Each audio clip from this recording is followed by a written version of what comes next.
Hello, and welcome everybody to the National Trends in Disability Employment, or nTIDE, Lunch and Learn series. Just a few housekeeping items before we begin. This webinar is being recorded. We will post an archive of each webinar each month on our website at www.researchondisability.org/nTIDE. This site will also provide copies of the presentations, the speakers' bios, full transcripts, and other valuable resources. As an attendee of this webinar, you are a viewer. To ask questions of the speakers, click on the Q&A box on your webinar screen and type your questions into the box. Speakers will review these questions and provide answers during the last section of the webinar. Some questions may be answered directly in the Q&A box. If you have any questions following this recording, please contact us at disability.statistics@unh.edu or toll free at 866-538-9521 for more information.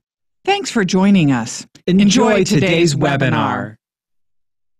Hi everybody, this is Andrew Houghtonville from the University of New Hampshire Institute on Disability. For this month's Lunch and Learn, the statistics came out this morning, posted as they do every first Friday of the month. And the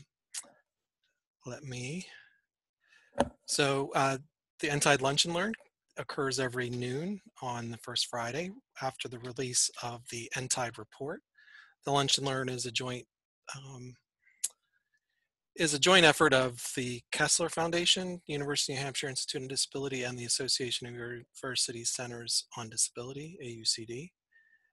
The Lunch and Learn is part of the Rehabilitation Research and Training Center on Employment Policy and Measurement, which is funded by the National Institute on Independent Living, Disability, Independent Living, and Rehabilitation Research, otherwise known as NIDLR. Today will be like every month. We're in three parts. John and I will usually do the numbers first. John is in a location where he has intermittent internet connection, so I'll be doing his part this month. Part two is Denise, and Denise will be providing news from the field and be interviewing a person from the field, an AAPD intern, Chris. Then we'll turn it over to our guest speaker, Amy Lewinsky from the Coleman Institute out in Colorado. And then we have the Q&A section at the end. You can also ask questions by using the Q&A box. I'm pointing at it on my computer. That probably isn't helpful, but you can ask questions during this session, and we can answer them digitally or potentially over the phone. But we will take questions at the end. All right. So nTIDE Lunch and Learn, the actual nTIDE report. So we do a press release with Kessler Foundation and UNH. We do an infographic and press release with the latest statistics. It follows the jobs report. Literally, they refresh the statistics page on the web exactly at 8:30, and we take that data, do some machinations and shuffling of that data, and we put out a press release usually around 10 o'clock. We have to come up with headlines and things like that, so it's a pretty interesting process. Let me go back up. So the Bureau of Labor Statistics is the source, the current population survey. That's the source of the official unemployment rate when you hear about it. Civilians ages 16 to 64 not living in the institutions are the group that we're tracking. It's available since September 2008 onward. It's not yet seasonally adjusted, which is why we compare this to the same month last year. So it doesn't exactly match what you hear in the news because of that. The numbers. So the drum roll is kind of a mixed story. So actually not really all that mixed.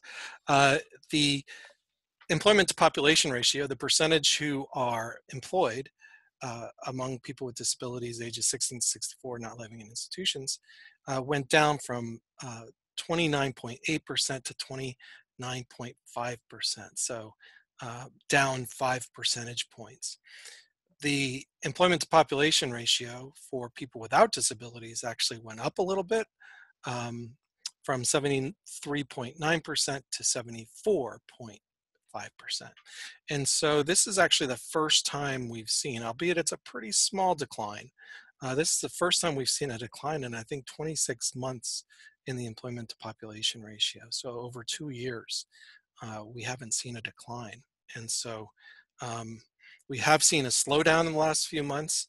And so, this is part of a pattern where we've seen this number slowly decline, or not as big jumps as we've seen in the past. And now we're actually in the negative territory. We also look at the the labor force participation rate. So that's the percentage of people with disabilities, or in the case without disabilities, the percentage of people who are employed and or looking for work. So actively looking for work in the last 4 weeks. And this number also went down for people with disabilities and up for people without disabilities. It went up, it went down 1.5% and went up, went up a little bit, 0.3 points, 0.3 points up for people without disabilities. And last month was the first time we saw this number decline, which was basically saying that people are either no longer working or no longer actively looking for work. What this suggests, the two of them, so both of them going down, it suggests that both of those things are possible. Fewer people are working and fewer people are actively looking for work. But again, compared to many years past, these are quite small changes. And let's look at the time chart. The time chart really, what you see is, so you see this slow rise from the Great Recession. So for those of you who haven't been on before, there's the end of the Great Recession here. The Great Recession started a little bit before. And then you see this slow progression upward. And this sawtooth is really the seasonal effects. Again, these are not seasonally adjusted.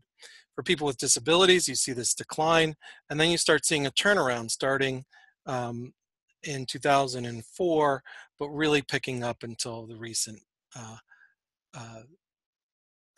months. And so here you can see this 2, 3 steps, 4 steps down the last 4 months if we looked at it monthly.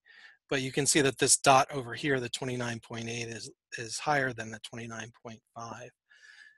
And so, I think it's a little too early to, say, okay, well, this is the end of the rising trend. It's far too early for that. We've had this quite stable point, but it is concerning, I can't say that it's not. I'd rather see it keep going up like we had some of these big jumps that we had in prior months. We had quite a run of months going upward. So with that, I'm going to just look at the time trend. I'll snap the time trend line in there, and that will be a little bit more evident. And so here you see all of the, this would be all of the Junes. It's July. These are all the Junes that we have on record. And you see this, decline and then slow march up for people without disabilities. And then you see this decline and only a recent kind of climb up and this leveling off more recently. And so, this is the same month. This is the same June. This is June of every one of these years. And clearly we'd like to see it keep going up, but that's what we have now. And so stay tuned for the next, the nTIDE. One of the things that, for those of you who may not have been paying attention in the media, at these kinds of things. There has been some reporting on the number of Social Security the number of applications to Social Security benefits going down in the last few months. And so this is consistent with that pattern. We'll see what happens with the number of applications going forward. But one thing that could be happening is the story is that the economy is doing really well, and so people are going back into the labor market. The wages in their local area, the ability to get a job in their local area may be increasing, so that perhaps for people with mobility limitations, they can get to work easier because jobs are opening up in more nearby. Or perhaps the wages have gone up such that it makes sense to go off of benefits and work, or try testing out work. What this may be suggesting is that that period of kind of excitement may be waning, and that people are not necessarily finding jobs and are coming back up. But this is way too early to kind of tell a story that way. I'd want to see a much longer, fortunately, you'd need a longer downward trend to tell that kind of story. So with that, I'm going to turn it over to Denise, who just returned to her desk. Denise, take it away. You had to say that, didn't you? That I just got up and walked away for a minute. They didn't see you do it, but I did. No, but now they know I did. Hi, everybody. It's Denise Roselle from AUCD. Why don't we flip to the first slide, Andrew? Often I start out with a little bit of a federal policy update. I actually don't have a lot to share with you today, but a couple of things. We've been talking for months about the Higher Education Act reauthorization. In the House, that's called PROSPER. And my update for you today is nothing's happening, and I don't know that anything will be happening. So it looks like it's stalled. It's been stalled for several months. Dr. Fox, Virginia Fox from North Carolina, who's the chair of the committee, still would like to have a vote in the House before the end of the session. But so far that has not been happening. They don't have any floor time. And frankly, it's not going to go anywhere in the Senate anyway, so it's not likely that she will get floor time. So PROSPER, since I have been talking to you about it for months, I wanted to be sure and say it's on hold. The second thing that's just happened, the Perkins Career and Technical Assistance reauthorization. Perkins is up for reauthorization. It passed the House last year by a voice vote in October maybe. And nothing had happened in the Senate yet. So the Senate now has a bipartisan bill that passed out of committee on June 26th. It was, as I say, it was a bipartisan bill. It came out of committee by voice vote. They hope that it will go forward on the floor shortly. And then after that, we'll see what happens, whether the House picks up the Senate bill or they conference it or what happens to it. The good news for folks who are listening to this call, it's never been an issue. People with disabilities have always been able to access Perkins programs. There's never been anything in the statute that says that they can't. However, it has been very difficult for folks with disabilities to access Perkins programs. Partly, nobody knows you can. They aren't always available. The career and technical ed people, the CTE folks, don't know it's available or may not know how to relate or offer those kinds of things to people with disabilities and accommodations, et cetera. There's some really nice language all the way through this reauthorization in the Senate bill about disability. Disability is now mentioned in the purpose statement. Disability is now, accommodations are now mentioned in various places. There's a definition for universal design for learning, which is also referenced in several places. Basically, does it change a lot? Yes, it changes the way that we look at this within the statute. So it's a big deal. We are really pleased to see it there. I will say that there are some issues within Perkins in other places that others in other communities are raising, but I think everybody agrees that the bipartisan Senate bill is better than what the House passed, and we are hoping will go forward. So that's an update on Perkins. I'd be more than happy to answer questions about that. It's also in, for those who are subscribed to AUCD's In Brief, or who would like to be, we would be more than happy to have you. It's in there too. The next one, the Marrakesh Treaty. This is interesting because for those of you, again, who have been around following the problems with getting treaties, the advice and consent and ratification of the Senate, for instance, the Convention on the Rights of People with Disabilities that never did get ratified, the fact that the Senate moved to ratify the Marrakesh Treaty this week or last week was a really big deal. It is a treaty that facilitates access to published works for people who are blind or visually impaired and otherwise print disabled. And the Senate took it up, advise and consent as they are required to do, and ratified it. So that's a big deal. And it's something that those, particularly in the blindness and visual impairment community, have been fighting for years. So this is a big deal for them. The last note, and I literally just put this on as a note, Supreme Court nominations. I think you probably have to have been living under a rock to not know that Justice Anthony Kennedy resigned from the Supreme Court, or is retiring, as of the end of July. There is a battle going on now about who will fill his seat. The president is going to announce that nominee on Monday. And what I really want to say to all of you is, if there are those of you who are particularly interested in this, there are disability groups that are tracking this nomination along with other civil rights groups. So if this is something you're particularly interested in, certainly Jennifer Mathis from the Bazelon Center, certainly AUCD, certainly others are doing research already on those who might be nominated. And once we know on Monday who the nominee is, we'll be doing research on that to see if they have any decisions, pro, con, good, bad, within the disability world. And we will be getting that information out. So if you're interested in it, keep your eyes open. There are those of us tracking it, and we will let you know what we learn. Okay, that's the end of the policy update. Andrew, next slide. This is my new favorite thing this month, I have to say. I tell you often that I will see something and I'll think, oh, this is what I'm going to pull aside and stick in my file folder so that I have it on hand all the time. This is one of those. The Rehabilitation Research and Training Center on Promoting Interventions for Community Living. It's a NIDLR-funded RRTC, has just come out with 6 fact sheets on the rights of people with disabilities under U.S. law. I know, everybody's thinking, oh, yeah, Denise, the ADA, yeah, there are fact sheets all over the place. Fair housing, yeah, there are fact sheets all over the place. What I like about these is that it specifically takes it from the point of view, how can understanding legislation help advocates and help us advocate for change? How can I use legislation to make my life better? And there are scenarios, and I even want to read to you one of them from this is the one on the Help America Vote Act. It is literally 4 pages long. And at the very top of the sheet, what it says is, George, who uses a wheelchair, was ready and excited to vote in his local election. However, when he arrived at the assigned polling place, he discovered that it was inaccessible to him. The voting machines were located in the building's basement, and the building did not have an elevator or ramp.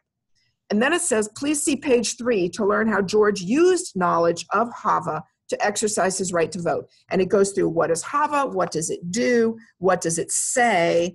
And then at the end it says, here's how you can use this to influence the particular scenario that was offered at the beginning. This is a fabulous advocacy tool. It is literally something I'm going to carry around with me. All of these, you can see the ones that are out there. And I really recommend you go look at these. They're really well done.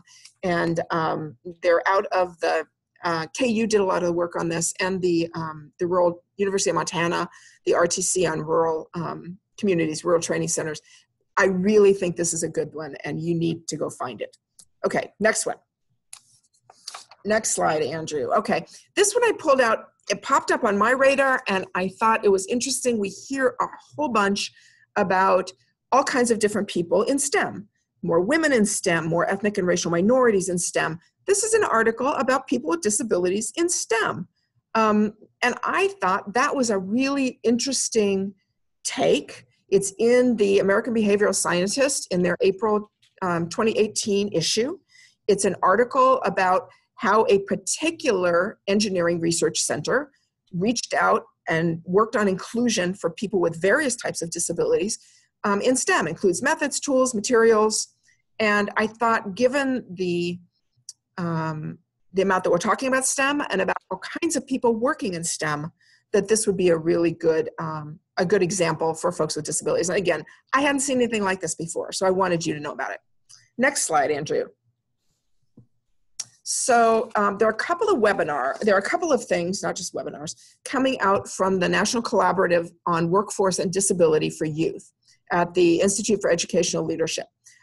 This one is about kind of how to use the law. It's more of a legal framework. I'm a lawyer, what can I say? There you go. So this one's on preparing transition age youth and with disabilities for work and what school leaders need to know about the legal landscape. It's by Eve Hill, Regina Klein, Curtis Richards, all folks who are well known within the disability community or the disability legal community, have done really good work, have been both inside the administration, various administrations, and outside, are now working with a law firm or a couple of different organizations, one law firm and then an organization in Curtis's case. And there is a publication they put out recently of the same name, which the link is there, and then they're doing a webinar to talk through that. And again, this is one for folks, particularly on this call. If you're on this call, you're looking at employment. I'm guessing it's for folks who are particularly interested in transition. And this is a good one to look at as well. Next one, Andrew. Okay, two more things out of the same national collaborative. These are both around the juvenile justice system. Again, kind of recommendations for improving outcomes with youth in the juvenile justice system, diversion, prevention, all kinds of good stuff, good papers, pretty detailed, and showed up this month. I thought you might be interested. Next one, Andrew. There are a couple things out of VCU, our friends at VCU, Women and his group. And this is my place to say, I've got a couple from VCU this month. They just showed up on my in my inbox for various reasons. I would invite those of you doing interesting work that you think folks on this call would be interested in, publications, things that are coming out that you want to highlight, send me an email. I sit down and pick through all of those right about the end of the month, plan these slides, just try and pull out a diverse amount of things. But I'm more than happy to have people send me stuff. So know that that's possible too. Okay, so these two. This one is on transitioning racial ethnic minorities with intellectual and developmental disabilities. Obviously, a lot of the work at VCU and Paul's work in particular is around folks with intellectual and developmental disabilities. So this is one about socioeconomic status on related services. Who's getting related services, who's not? Is there a socioeconomic, is there a racial ethnic bias, if you will, or socioeconomic bias based on showing what you receive, what related services you receive, and the types of related services you receive. So this was an interesting one. Next one, Andrew. And then this one is for all the talk these days about competitive integrated employment and WIOA. This is one of those that's really important, and particularly this one's targeted for individuals with intellectual and developmental disabilities. So what progress have we made in the last 40 years? Where do we need to go from here? And there are recommendations for future research and for policy change, as well as a review of kind of where have we come from and what pathways are there for competitive integrated employment for students and for individuals with IDD. So this is another good one. This one is was just released the end of May. It's in Research and Practice for Persons with Severe Disabilities. That's the journal. Okay, next slide. This one is just a heads up for those of you who might be interested. America's Workforce Empowering All is the theme that was just announced by ODEP and the Department of Labor for the National Disability Employment Awareness Month in October this year. It's October every year. So I thought you might want to know, hot off the press, this is the new theme. And last one of mine, Andrew, I couldn't leave without saying happy anniversary, happy birthday to the Americans with Disabilities Act. July 26, 1990, it was passed. We are at 28 years. And for those of us who are there, I found this button actually in some pictures, and I thought, oh my gosh, I have that button. For those who were there, it is a day we will never forget. For those who have come since and done tons of work in promoting ADA and moving it forward, thank you for your work, and happy birthday to everybody. Okay, Andrew, next slide. I am now joined by Chris Damon Cronmiller. I'm going to adjust my laptop a bit so that he's the one you're looking at. There you go. Chris is an intern with AAPD this summer, the American Association of People with Disabilities. And I said I loved the idea of having Chris on because two things. One, it gives me the chance to promote what I think is a really good internship program, which is the AAPD internship program. They've been doing it for a number of years. They bring in 15 this year, 20. This year it was 27. 27. They bring in 27. I'll get to you. 27 individuals with disabilities. They work in they work on the Hill. They work in private industry. They work in and around DC in a variety of places, NGOs, nonprofits. All depends. We have, not Chris, we have an AAPD intern at AUCD as well this year. So it's a good program. It includes housing, it includes education, it includes learning disability history. It's a fine program, truly is. So I'm putting in my plug for those of you who are out there. If you haven't heard about it, go find out. And if you haven't recommended, told people they need to apply for it for next year and years after, go do that too, because it's well worth it.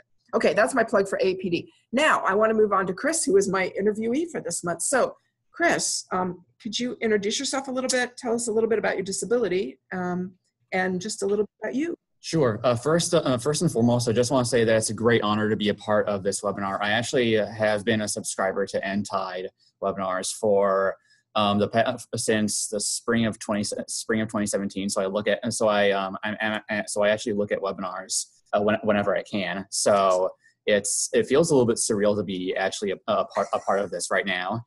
But going back to that, going back to Denise's original question. I am autistic. I've been autistic for as long as I can remember. I also have ADD, which was just like basically diagnosed a couple of years ago. And I also have an auditory processing disorder. And there's also, and going along with autism, there's like anxiety and things like that as well.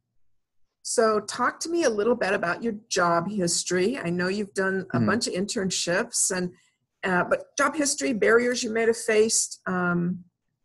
So the thing is that the normal career trajectory is like you start out in retail and then to develop your people skills and then eventually move up into various things. When most people start out retail in high school. That was not a possibility for me in high school. Just because autism. One of the characteristics of autism is that you have like very stunted people skills, if you know what I mean. And I'm very fortunate in that my mom is. She does employment law. She was a managing partner at Cyphar Shaw. So my first paid internship was actually through it was an IT internship through a company that actually works through a firm. And so my first internship in DC was actually through one of her connections. And so I wanted to do. It wasn't long before I figured out that public service was something I wanted to do. I just wasn't sure yet. So at that time in life, I wasn't really sure if disability wanted to be something I wanted to focus on. But because of my experiences, my parents and I kind of agreed that it would be the right way to go down. And so I actually my first major internship here in DC was in Hy Feldblum's office, and so that was an incredible experience. And the reason why I got that was because Victoria Lipnick, who was one of the commissioners at that time, she actually used to work at my mom's firm. So connections. Experience is one thing, but connections do get you other things. But besides that, what I wanted to do was more international work.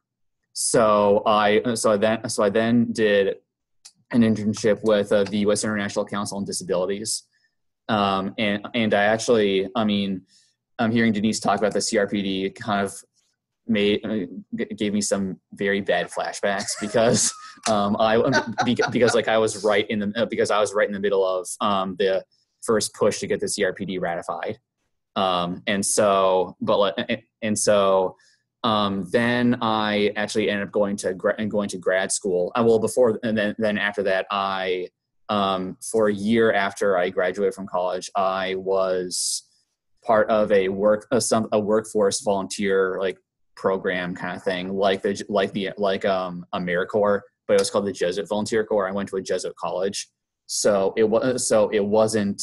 I mean, it seemed like it was a natural route at the time, and I worked as a healthcare liaison for a day shelter, and so that one was. I mean, we got a stipend, so it was kind of technically paid, like sort of like my deal with AAPD right now. And I then went to graduate school. I just got my my MPA from the Maxwell School in Syracuse, along with an MA in International Relations. And I was actually lucky enough to land an internship there with the State Department. And so right now I am, I mean, apart from, and so now, I mean, like as Denise said, I am with the AAPD right now. I'm actually working for Senator Edward Markey's office, and he was one of the co-authors of the Marrakesh Treaty. I didn't know that. That's a total fluke. That's awesome. And so after this, I'm going to be doing, I do have a Schedule A letter and so I have an opportunity lined up with the Navy's Equal Employment Opportunity Office. And so, I mean, obviously I just want to get like as much experience as I can. And now I'm trying to, like, I mean, the APD staff and I we're working, and I'm working, obviously. I mean, everyone around me is trying, including me, a paid job is on the horizon.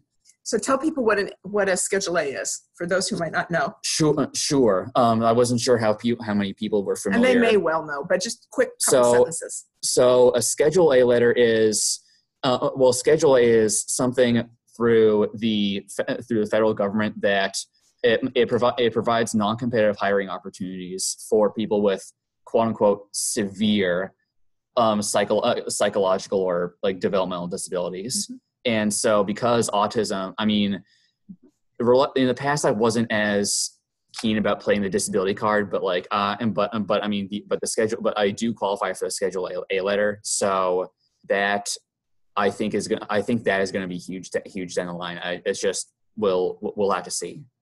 I was thinking as I was sitting here, a couple of things. One, that like many of us, like my first job also was through a connection. Mm-hmm. And I was thinking, isn't that the way a lot of people get their first jobs? Mm-hmm. Mine wasn't as cool by any means, but I was answering telephones. But having said that, I think that's an important takeaway. And I think the other thing is, you've done a whole bunch of internships that you were willing to do as a move toward paid employment. And I thought that was an interesting one too. So have there been barriers that you've faced as you've gone through these processes, that the autism that you faced, or barriers that employers have put up that you found? I'm going back to because of my mother's career. I mean, I do come from upper middle class background. I'm not denying that I come from a privileged background. So because that I have been able to do these internships that lead up to employment.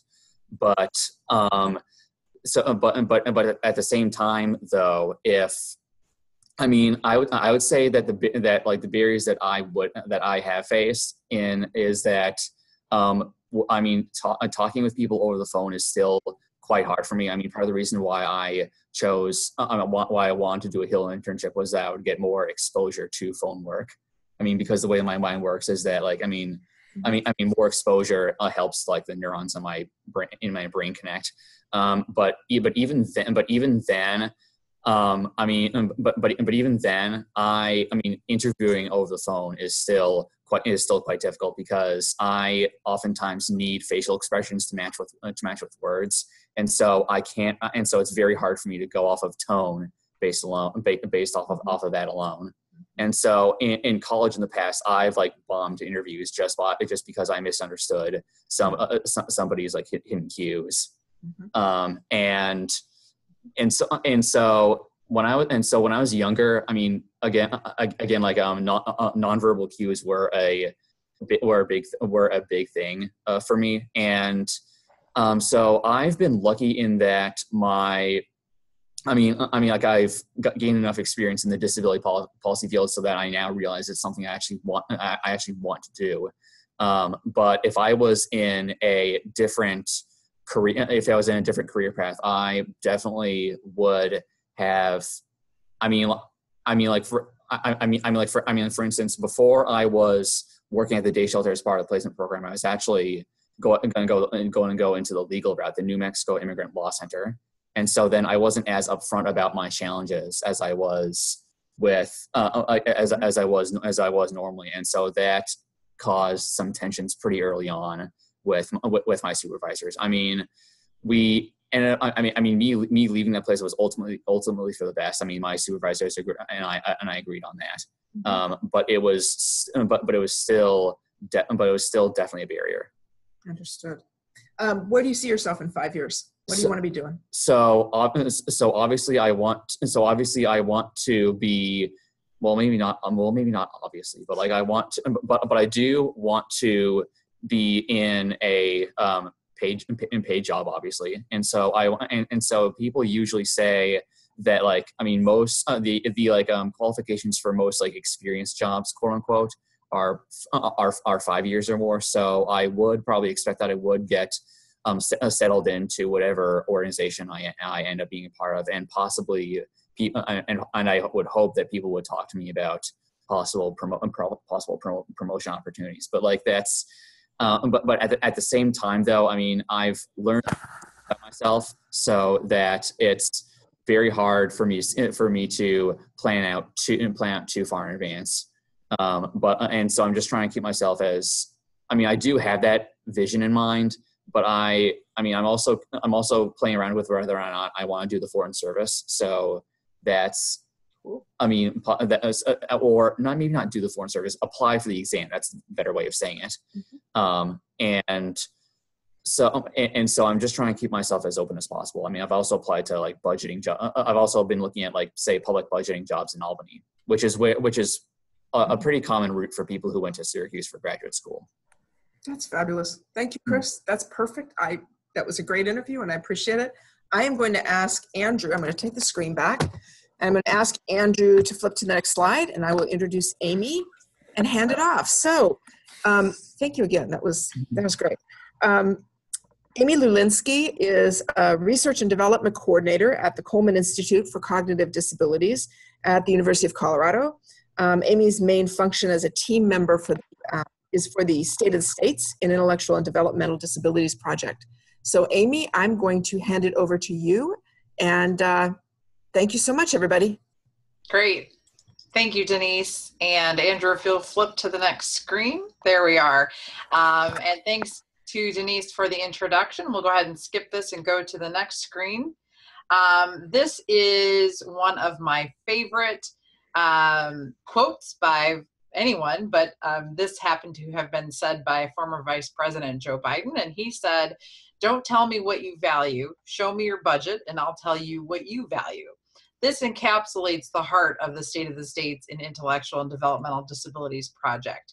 Using the data that we have going back to 1977, we can literally see what the nation values by using public spending as a proxy variable. Next slide, please. Just really quickly, for those of you who may not be familiar with those projects and those who would like a refresher, I'm going to take a couple minutes describing what it is, and then we'll share some data. So the State of the States in Intellectual and Developmental Disabilities is a study that looks at spending on residential and community services for people who have intellectual and developmental disabilities. It's longitudinal, which means it looks at data for a long period of time. State of the State started in 1982 and has data going back to 1977. It's also nationwide, so data is collected from the 50 states and the District of Columbia, which allows us to look at spending for each state as well as the nation as a whole. And because we collect data from all of the states, it's comparative. That is, we can compare states to one another as well as look at trends over time. Next slide, please. So in other words, we follow the money, to keep it pretty simple. Next slide, please. There are two key areas that we collect data on: spending and participants. So on the screen, there is a list of information that we collect on institutional service financial data for institutions for 16 or more people. We look at federal, state, and local Medicaid spending on home and community-based services. We look at Medicaid-funded public and private intermediate care facilities for people with IDD. We look at Medicaid state plans, Social Security, SSI state supplements, social service block grants. So we look at all types of money that is being spent on these particular services. Next slide, please. And then we also look at the parallel data points for community services as well. They have a couple that are a bit different. We look at Medicaid services offered through the Medicaid state plans, such as rehab, the clinic services, and targeted case management. Next slide, please.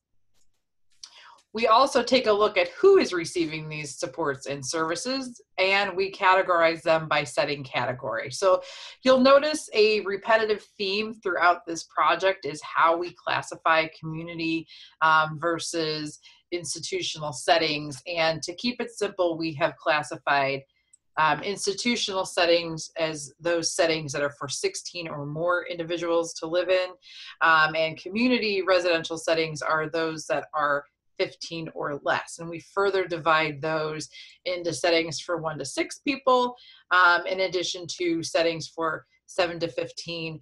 Additionally, we look at day and work program participants. We look at sheltered employment and other work activities, rehabilitation, supported and competitive employment, as well as HCBS waiver participants. Next slide, please. So like I mentioned earlier, we collect data from each of the states and the District of Columbia, but then we also look at some other publicly available data as well, such as the Census Bureau, Social Security Administration, Centers for Medicare and Medicaid Services. Next slide, please.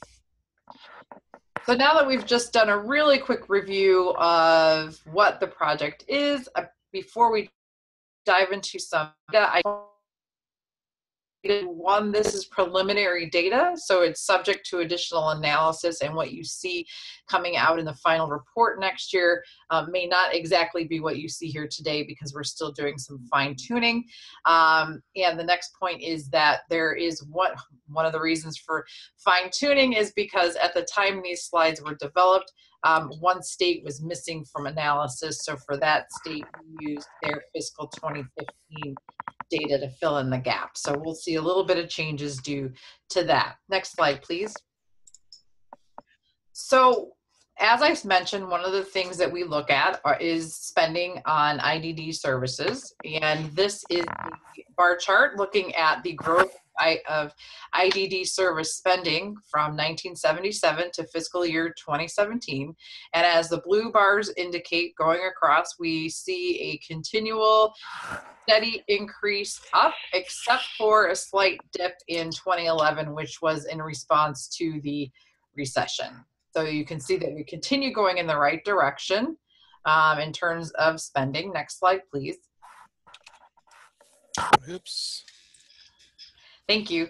And then we can also take a look at where are these dollars coming from in terms of that spending that we just looked at. So this pie chart shows us that the blue piece, the biggest piece, 76%, is coming from federal, state, and local Medicaid.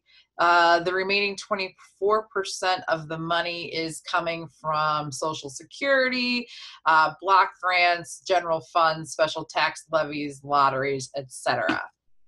Next slide, please.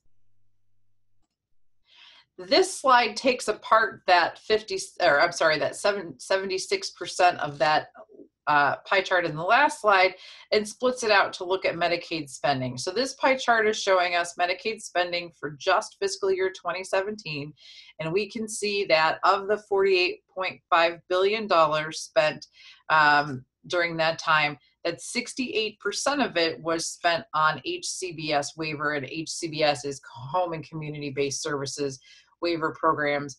19% was spent on public and private intermediate care facilities, and then 13% went towards Medicaid state plan. Next slide, please. And I apologize, I got these just slightly out of order, which is my fault. Well, we'll continue to go with the flow here.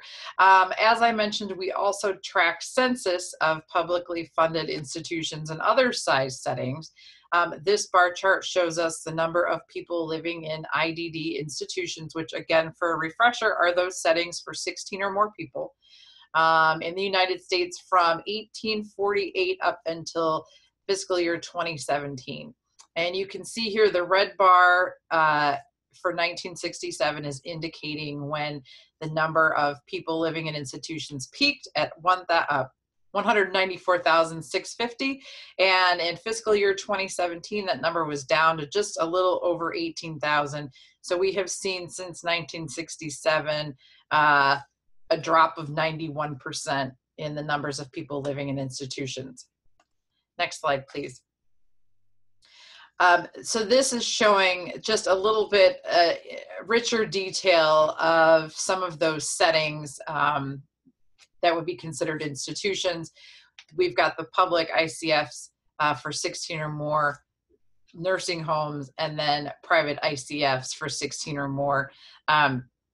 The line graph here, you can see they've all pretty steadily gone down, with the exception of the gray nursing home line, which you'll see in 2016 bounced up just slightly and then came back down in 2017. So that's going to be one of the things that we're looking at a little bit more closely as we continue with the data analysis, but I just wanted to bring that up. Next slide, please. In line with the falling censuses of the state IDD institutions, we're also seeing a fall in funding for those types of settings as well. So this line chart here shows, the red line shows institutional spending since 1977, and the blue line shows community spending since around the same time. And you can see that they crisscrossed in around 1990, which is where it flipped and we started spending more on community than in institutional services. And you can see here that in fiscal year 2017, we spent $64.4 billion on community-based services as compared to $7 billion during the same time. Next slide, please. And obviously, one of the main things that has contributed to that decline has been institutional closures. In 2017, there were 13 states plus the District of Columbia that no longer funds or no longer operates IDD institutional services. They are listed on this slide in order of closure. So for example, District of Columbia, in parentheses, it has 1991. That is the date in which they closed their final institution. Next slide, please. So this slide is demonstrating who is next in terms of institutional censuses. So the states are listed in the left column, and then we have a column for the 2015 census and a column for the 2017 census, and then another column showing the percent change from those report years. You'll see that Montana has gone from 55 people to 21 living in an IDD institution, for a drop of 62%, which is pretty huge. Oklahoma had a drop of 24% and Maryland a drop of 25%. So the two states, Idaho and Nevada, unfortunately went the opposite direction and had an increase in their institutional census during that time. Next slide, please. So let's look at the opposite end of the spectrum. We just looked at the states with the smallest institutions. Now let's look at the states with the 10 states with the largest IDD institutions. Again, they're set up in the same way. Looks like we still have some that are dropping. California, even though they're still in the top 10, they did drop 22%. Ohio dropped 24%. The only state with no change at the time of this is Florida, where they remained the same. Next slide, please. So we also wanted to take a look at supported living and personal assistance, and we can see that between 1997 and 2017, supported living and personal assistance has jumped 515%. Family support increased 454%, 54% during that same period. But if you look at that sad little gray line down at the bottom, that line has not budged. As a matter of fact, it's been pretty much staying the same. That is the representation of spending on supported employment. And we can see that since 1997, it has only increased 18%. And these are adjusted for inflation. So these are all 2017 dollars. So we're definitely increasing the amount that we are spending on supporting people to live independently and with their families, but we are not seeing the same happen in spending on supported employment, unfortunately. So another area, next slide, please. Another area that we look to see ways in which people with intellectual developmental disabilities are being supported to live in their communities and potentially and hopefully work in their communities is by looking at spending on technology. So this chart shows us state IDD agency spending on technology. We did not start collecting this data until 2008, so we have almost 10 years of data collected, but it's really interesting to take a look particularly at the individual support technology, which is the red line. We see that in 2012 it was up to $6.6 million. Then it dropped down to 4.4 by 2015, but then since then has shot up almost 3 times to just over $12 million. So we're seeing some changes in that. We're also seeing some changes in increase in the use in remote monitoring for folks who are making the choice to use remote monitoring in lieu of having 24-hour staff in their home. And then we also see a slight bump in the use of smart home technology, which again are things like the doorbell that someone can ring and then you can see who's at your door without actually getting up and going to the door. So we're starting to see an increase in more of these technologies that are enabling people to live independently. Next slide, please. Just a shameless plug while we're talking about technology. I would be remiss if I did not mention the Coleman Institute has a conference on cognitive disability and technology every fall. Registration information is there if you're interested in learning more about technology and how that enables folks additional independence. Next slide, please.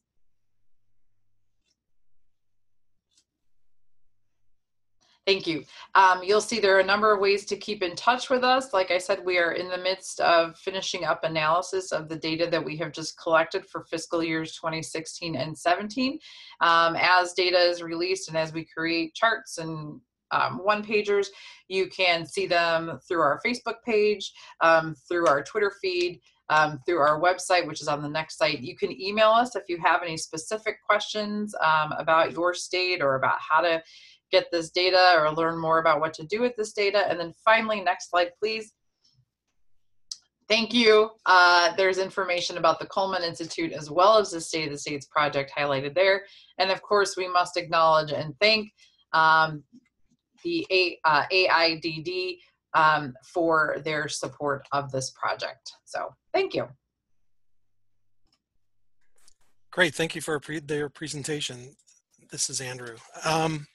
So what we usually do now is look for questions to come in via the Q&A, but also sometimes it takes a while for people to formulate their questions.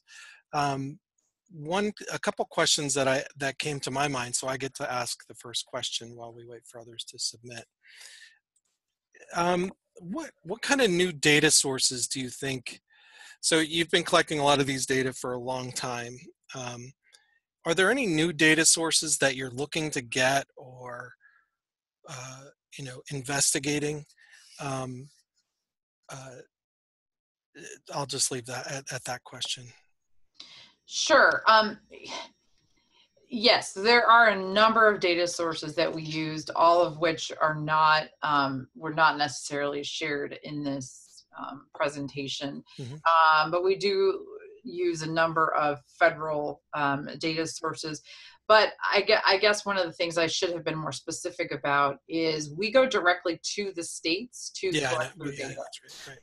So we work mainly with the state IDD agency, and sometimes it's them we are working primarily with to collect that data. Sometimes it's the state Medicaid agency or some other financial budgetary office, but we do collect the data straight from the states and have kind of a back and forth process up with them to make sure that we have interpreted the data correctly, et cetera. So it's mainly, you know, primary source data going directly to them and then triangulating it with some other secondary sources, or we're trying to learn more about national trends through secondary sources. Does that answer your question? Yeah. So I just wondered if, you know, because certainly for Medicare, Medicaid is more state data. Medicare is more federal data, and that might be more consistently collected or easier to get, and provide additional information. The other thing would be the Social Security Administration would have some information on at least the kind of the number of SSI and SSDI beneficiaries by age and by state and by year. Yeah, and that is one of the secondary sources that we use. Medicare not as much, because what we're looking at is not acute care. We're looking at LTS, long-term services and supports. So that is not as, you know, not as helpful in that area, but we are always looking to grow our relationships with different federal agencies, and so we'll continue to pursue that. So I was also digging around for my I was digging around for my my reports, and I always lend them out. I always give them away. But you know, in terms of the 16 plus, the congregate settings with 16 plus, do you guys have the ability to go kind of more finite? Because a lot of the move is more towards, you know, 7 or so max. Right. So we do have, and actually you'd have to go back a few slides towards the beginning, but yeah, keep going. Thanks. Because keep going. That's the beginning. Yeah, no, keep going back.